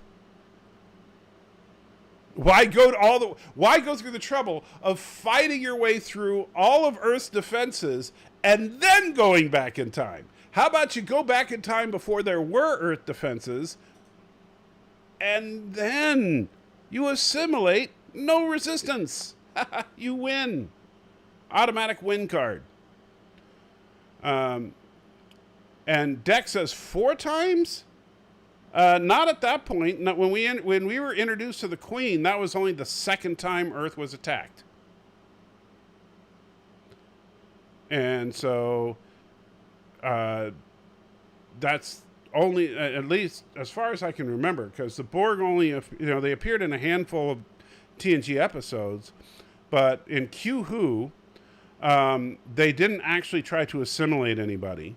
They were only going to take the Enterprise itself, and then the Enterprise disappeared, and then but then the Borg attacked humanity in Best of Both Worlds, and failed. Then they attacked again in First Contact. Then you had the leftover couple of Borgs from First Contact in Enterprise that just tried to get away from Earth and get back to the Q. Right. Assuming that they're in the same timeline. Which I don't think they were. If you've seen my triple timeline theory, you know what I'm talking about. But I think that did create a new timeline. I think, and Thomas says TNG did the Borg best. I would say this. The Borg were great in Q Who and Best of Both Worlds. And that's it. But boy, were they great in those two stories. And that's it. Because every other appearance of the Borg, I mean, Borg was okay, but it was really the beginning of the end for them. And Darren says, "What are you two old farts doing up? Haven't your drowsy pills kicked in yet? Oh wait, that's Deej. Never mind." I'm not sure why he's saying that. Chief, both old. Yeah, wants to know, do you think Discovery will tell how the Borg was created? No, I know a lot of people thought that was what was going on with Control, but honestly, I don't think so. But now they're in the 32nd century, so what are they going to go back in time and learn how the Borg were created? That would be stupid. And let's see. And, of course, Thomas hates the triple timeline because CBS says it's the same timeline. I still think my theory makes more sense. I thought the Borg... Okay, yeah, I'll give you that, John. The Borg were pretty good in Scorpion. And notice, that's like their only appearance after First Contact with no Queen. And so, which is interesting that was actually pretty good. It's like for the people that wrote Scorpion, and I don't remember who wrote Scorpion, but it's like whoever wrote Scorpion liked Best of Both Worlds and liked Q Who and didn't see First Contact. And Darren says, you say triple timeline theory, I say triple trouble crap on a stick. Okay. Lancer says Q was best in James Bond. Okay. And Z says they are actually foreshadowed in the destruction of Romulus and Federation outposts in the neutral zone at the end of the first season. Oh, yeah. And at the end of the first season in neutral zone, they did talk about the neutral zone, like whole sections of the planet were scooped up, which we also later see in Q Who. But the problem is that's once again going back to the idea that the Borg were just after technology, that they didn't care about the people, they just wanted the tech. And that is an interesting idea that the Borg were already right on the fringe of the Federation before they even encountered them. But then in Q Who, they also made the point that, they'll be coming sooner. And then they show up a year later, which... even that, they figured out the Borg are much faster than the Federation because it would take a starship over 2 years to get there. So, yeah. And were you looking something up there, Deej? It looked like you were... I was trying, but I didn't find it, so... Okay. And finding the Borg in the ice was kind of... Oh, yeah, that's where we start getting Borg zombies... which doesn't make any sense. And that's actually the problem with the Queen, is that the Borg go from being the most terrifying villain because not only can you not negotiate with them because you're talking about a consciousness, a hive mind that is far superior to any other consciousness you've ever encountered. They're more intelligent. They're not going to make mistakes. They're tactically flawless and technologically superior. They are scary as hell. And then on top of that, guess what happens? They're not going to even kill you. They're going to turn you into them. That is down. And once they attach you to the collective, bam, you're a part of it. You know, and Picard was even talking about he remembered everything he did as Locutus, which means you're going to know the horrible things that you're forced to do. It is absolutely terrifying up until first contact, where we found out, oh, the Borg are just mindless zombies at the whim of the Queen. And the Queen just wants to get laid. Right. And she does get laid. She has sex with Data. If you watch it again, it's pretty clear she does have sex with Data. Which is like, ew. Really? Why? And Cartoon Man, no, Voyager didn't ruin the Borg. First Contact did. And honestly, it was too bad because Voyager, honestly, if they had stuck with what they set up in Scorpion and they just ignored the Queen, like let's say they just said, okay, so the Queen died in First Contact, so the Borg are now like they were without a Queen. I think that the Borg could have been a very fun enemy throughout the next few seasons of Voyager. But to bring the Queen into it and make her, Janeway's arch rival was just stupid. And Mako says, yeah, I know Ronald D. Moore was one of the writers of First Contact. I'm not talking about that. I'm talking about the writers of Scorpion. And that's, honestly, Ronald D. Moore, I wanted to punch him in the face for writing First Contact. Not only Ronald D. Moore, but I think wasn't Brandon Braga, I think, was one of the writers on First Contact as well. Darren says, I don't think Data had sex with the Queen. I think that's in your head. Watch it again, Darren. It's pretty clear.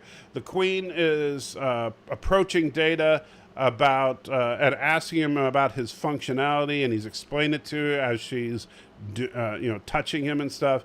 And then we cut away, and then we come back, and now Data's kind of converted, if you will. So yeah.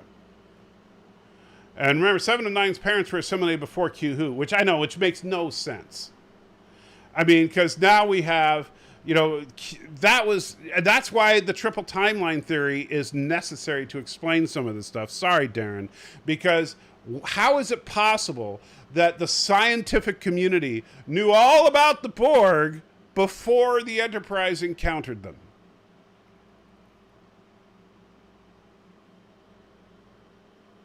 Just saying. So Scorpion was written by Braga and Joe Minosky. So that makes no sense that Braga was on both projects. That absolutely makes no sense. And Martin says, control your inner Cisco. Not sure why. No, and Darren, I know Data wasn't converted. That's why I kind of was like air quoting converted without actually lifting my hands because I'm too lazy. And let's see. How would Voyager be in another timeline? Why not?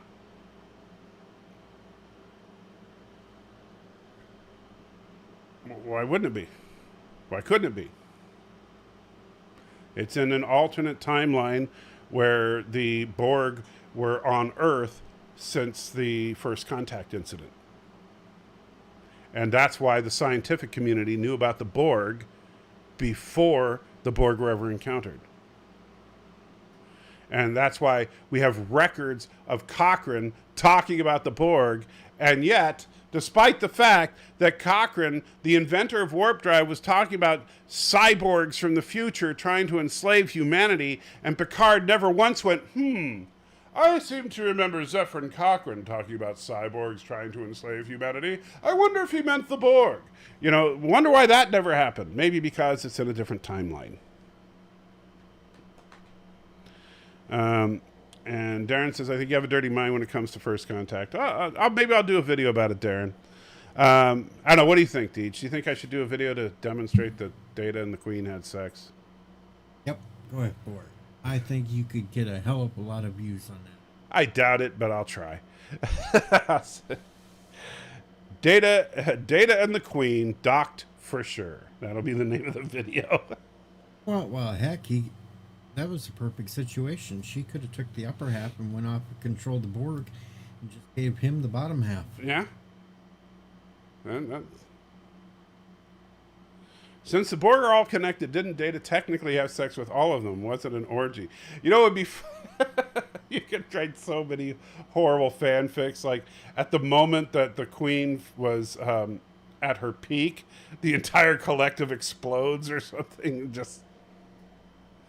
And Faulty Gunman, Queen and Data having sex kind of puts the title First Contact in a new perspective. And see, Thomas does have a point, because Archer said people ignored Cochrane because he was drunk. Later recanted the story. Yes, but the fact that Archer encountered Borg, are you telling me that Archer kept no record of the scans of the ship that the Borg were turning into a Borg ship?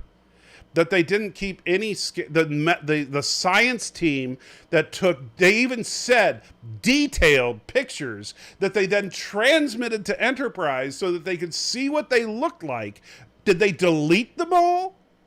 No, they should have had the records buried somewhere of what they looked like, at least, even though they did not know what they were called. Right. At that point. And I understand the cute little moment where the communication was cut off just in time so they didn't hear "We are the Borg," but which was, you know, convenient, but whatever. And then they gave the whole explanation that if the signal did get out, that it would take 200 years to reach where it was going, which would have put it right back on the timeline when Picard first met the Borg. Right. Which, but yeah, it doesn't. Yeah. But now that doesn't even make sense because, well, unless they're, I don't know, I'd have to rewatch Regeneration to see. Well, they didn't have the advanced communication equipment like the Borg usually did. They were using technology from that era, so. Right, but I was just trying to figure out what was the distance involved. So yeah. So Picard's not supposed to remember everything that happened in the last 200 years. He's not Michael Burnham. Well, that's true. He's not Michael Burnham. Michael Burnham would have remembered everything. So it's okay. Yeah, no, Thomas is triggered. That's okay, Thomas. Breathe. Darren says, Archer brought back Borg tech from that Borg episode. They tried to assimilate the NX-01 one after all. I think someone at Starfleet knew about the Borg, hence the Raven ship. Yeah, and so why wouldn't Picard or... Think about this, Darren. If they knew about the Borg all the way back in Enterprise, I understand. Okay, so Picard was just never exposed to that. That's why in Q-Who there's no mention of it. However, then Starfleet creates an entire department just to try and come up with ways to counter Borg technology, and they don't bother to look at the fact that the Dr. Phlox cured assimilation.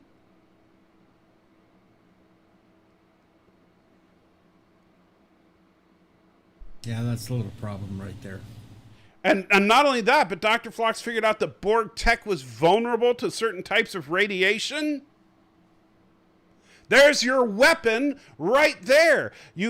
Hey, how about you point your magic deflector dish at the Borg cube and have it emit whatever the radiation was. I can't remember what it was, but the Dr. Phlox said the Borg tech is vulnerable to, which, by the way, at that point was more advanced than the Borg tech that they were facing. Because the Borg that Dr. Phlox was dealing with were later than the Borg that Picard was dealing with, which means that they would have been even more vulnerable. So, I absolutely, yeah. So, Coke Zero Sugar. Hey, how about Mountain Dew Zero Sugar right here? I love this stuff. I got the Mountain Dew back in the mini fridge, too. And Dr. Pepper Zero. The Queen at peak with Data would be why the Borg memory was fragmented. Exactly. There you go. John DeMarco thinks the Borg lost the information in a Windows update. That could be. Joseph points out, it's a good point about Phlox. Yeah, it is absolutely ridiculous that they spent a year trying to develop weapons against the Borg when Phlox cured assimilation in a matter of days. And you're telling me that that they didn't save any of that information? I mean, that is, and Deck Crash, look, I don't think the Enterprise series had really bad writers. I do think that they did not take that into account. And that is a problem. And I'm sorry, Chief Cook, no, it's not. Section 31 doesn't, until, except for Discovery, Section 31 isn't this huge organization that can just like, oh yeah, we're going to take all those files. No. It wasn't Section 31. Because it's not like Archer is a member of Section 31, and Phlox isn't even Starfleet. So, I actually think Regeneration was a good Borg episode. It's just it has some canonical problems if it's in the same timeline. Or I'm sorry, not canonical problems. Forgive me, Darren. Continuity problems. It has some serious continuity problems. Well, Regeneration was good because it kind of made the Borg scary again. Yeah, that's what I'm saying. That's why I liked it. But they felt like the frickin' Borg, as opposed to the mindless zombies following the Queen. But then, unfortunately, yeah, it does kind of unfortunately fly in the face of everything that comes later, and as far as chronologically. Maybe the time travelers erased it from the computers. Why? Why would time travelers erase it from the computers? And and the problem is somebody would notice that. Unless, are you saying they wiped out the brains of every witness too? And Professor Brainspec says, what continuity problems? Were you not here? And Blaine, I'm sorry, but yeah, 200 years is lots of information. However, you know what? I'm pretty sure that computers could search through that. I mean, if you put, you took a picture of a Borg, which, are you telling me that when the Borg invaded the engine room of the Enterprise D, they didn't record any of that? No. They had visual evidence of what the Borg looked like. If they put that into the Federation computers, are you telling me that they did not they did not bother to do a computer match search, and that the Starfleet computers couldn't figure it out? Sorry, not buying it. Uh-oh. What? Thomas says he hates to insult you, but you've spent too much time with Matthew. Why, what did I do? I must have mispronounced something or mistaken someone for someone else. What did I do, Thomas? I apologize in advance if I pulled a Matthew. What was my grievous Matthew mistake?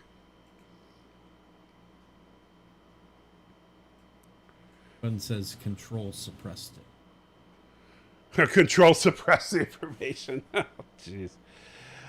Did the U.S. Army share all classified information with you? No. But if the Army was developing a special task force to develop weapons against, say, the Chinese, and I was on that task force, they would give me all intel available for the Chinese. Right? Now, if you, and by the way, this task force was headed up by a bunch of admirals. Shelby was like one of the, the lowest ranking person in the room, and it was a bunch of admirals. So they had full access to everything. And so are you telling me that nobody thought to bother to search the computer to see if there were any prior Borg incidents in all of Starfleet history? Well, that's the problem, though, when you make a prequel show right after another established show has already ended their run. Right. Well, it's just like I think the most egregious error that Enterprise made as far as continuity was in the first episode, which is ironic because I think Enterprise has the best series premiere of any Star Trek series, bar none. I think that Broken Bow was a better episode than Encounter at Farpoint, than Emissary, than Caretaker, than well, either of the pilots of the original series or the Man Trap. It was a better episode, but it also had an extreme continuity gaffe, which is the fact that, in the 24th century, Picard straight up said the first contact with the Klingons led to decades of war.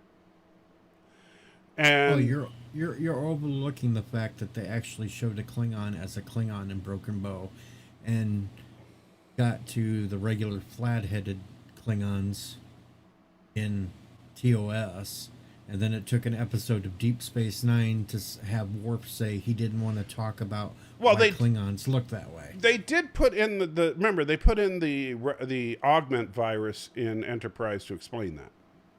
They explained it, but then it didn't explain why nobody after TOS knew about. Well, apparently, and again, unless it's an alternate timeline, but so apparently, unless there is unless Enterprise exists in an alternate timeline, everybody after Enterprise just kind of forgot everything. Like maybe was all of Starfleet running on Windows ME in the Enterprise era? I mean, that they were on Vista. Yeah, Windows Vista. Yeah. Your crazy theories. It's a side effect of being with Matthew, but at least it's curable. After all, Matthew's not LDG. Well, that's true. And the problem with the retcons, they do screw up. Oh, absolutely. And Captain Cat, and don't get me wrong, I'm not hating on Enterprise, but that like Deej was saying a minute ago, that's the problem of doing a prequel series. You're gonna run into these kinds of things. You're gonna end up doing things that violate the continuity of another show, and it can be very frustrating if you're a fan of one of the other shows that they then turn around. Like, for example, it still pisses me off that they saw a cloaked Romulan ship. All right. And then 100 years later, Kirk is shocked that a ship can turn invisible. So you're telling me and by the way, didn't the Klingons have cloaking technology in Enterprise? Well, I don't remember if they did. But they did, of course, in Discovery. But yeah, so there are cloaks all over the place, apparently prior to the original series. But yeah, and that's the problem with doing any kind of prequel. If you're going to do a prequel, you either have to say it's in an alternate timeline, or you have to you really be good about not, like, why did they bring in the Ferengi, for example? What was the point of that? And as much as Regeneration was a fun Borg episode, why do a Borg episode when you knew there was no way to bring in the Borg without breaking continuity? What about the fact that that even in Enterprise, the vessels were more advanced technologically than... and I'm sorry, Professor Brady Specs, they saw a Romulan ship decloak right in front of them. They actually saw the Romulan ship decloaking. Mercer, I saw I haven't watched the 8-second video you sent me because I can't play it on the live stream because we're on a live stream. But only 3 species had cloaks in Enterprise, and yet in the original series they were shocked that a ship. Remember Spock, invisibility is theoretically possible, as in we've never seen it actually done, except that in Enterprise only 3 species had it. So they brought in the Ferengi. I get that, Mercer, that they wanted to have some fun with the Ferengi, but the problem is that make up a new thing.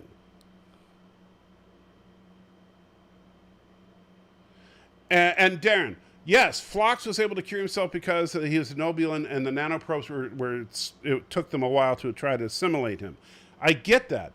But he also did note that the Borg technology was very vulnerable to this particular type of radiation, which is why, while it nearly killed him, it did destroy all the Borg tech in his body, which means that if you created emitters on starships of that radioactive frequency, guess what? It would annihilate the Borg. So, you know. But the Borg get great ratings, so who cares about continuity? Well, there is that. Anyway, so we've been going for about 2 hours, so I think this would probably be a good place to wrap things up. So, Deej, all right, so we're in agreement on the major issues as far as what's been going on. We'll see what I'm really looking forward to seeing what happens in Loki episode 3. We'll talk about that for sure next week, and then any other things that come up during the week, and maybe we'll argue about Starship some more. But what are you doing in the meantime between now and a week from now? Assuming you're willing to come back next week. Oh, I'll come back. All right. Probably do a couple of... Oop, you faded out. Your silence detector, unfortunately, if you're not speaking up, kicks on. All right, so I'm going to probably do a couple of live streams. I am appearing tomorrow on the Real Review 3000 or the Rumble, where we get asked questions and have to ramble on like we know talking about on that. And that's about it for now, unless something else pops up. Cool. And Thomas, as far as would the radiation be harmful to humans or other species, doesn't matter. If you were shooting it out the deflector dish at the Borg ship, it would disrupt the Borg ship. That's the point. And so, come on, the deflector dish does everything. Yes, and exactly. The deflector dishes in Next Generation era are magical. So don't tell me you can't do it. Anyway. And in fact, that was similar to their actual plan in Best of Both Worlds. So imagine if instead, like, here's how you rewrite Best of Both Worlds. Instead of saying, hey, let's just duplicate that phaser frequency that worked against the Borg, someone, Data goes, you know what? I was thinking about searching Starfleet records, and there's this Denobulan that figured out that Borg tech is vulnerable to this type of radiation. Let's have the deflector dish emit that. So, and let's see, Deej, could you put a link? I assume I think you're a wrench on my channel. Can you put a link to your channel in the chat?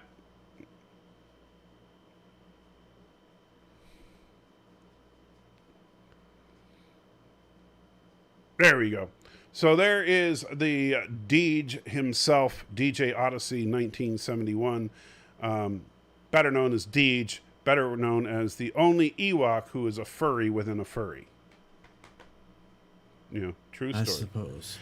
So this week we'll be doing Jeopardy on Friday because it's our off week with Matthew. And just for Darren and the other naysayers, I will in fact do a video about Data having sex with the Borg Queen, which means I'm going to have to watch some of stupid First Contact again. And yes, this is like the third time I've gotten this Amber Alert today. That's not an Amber Alert. It's just telling you it's time for bed. Yeah, that's what it is. All right, there we go. God, it took me a minute to clear the stupid thing, too. All right. And yes, I took my medicine. Thank you, alarm. All right. All right, guys. So have a great night. Thank you, Deej. It was fun talking with you. And, it was fun. And we'll have to argue a little bit sometime in the future as well. We're going to have to come up with something where we don't agree so we can butt heads once in a while. Yes, absolutely. But with that, guys, thank you for hanging out. If you're not subscribed to Deej, the link is in the channel, and you should be because he's my favorite furry bunny Ewok thing, which apparently is a thing.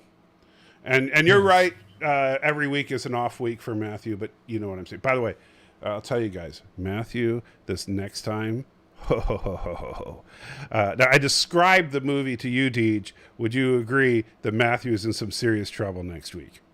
Matthew is going to be drinking quite heavily that night. Absolutely. All right, guys, take care. Live long and prosper. Jolan True. And as Darren Wagner told me to tell you, don't forget to wipe, because that's the best. Deej, I really need to come up with a way to outro these videos. Is that an angry tribble? Yep. Okay. I have a trouble. I think it's upstairs.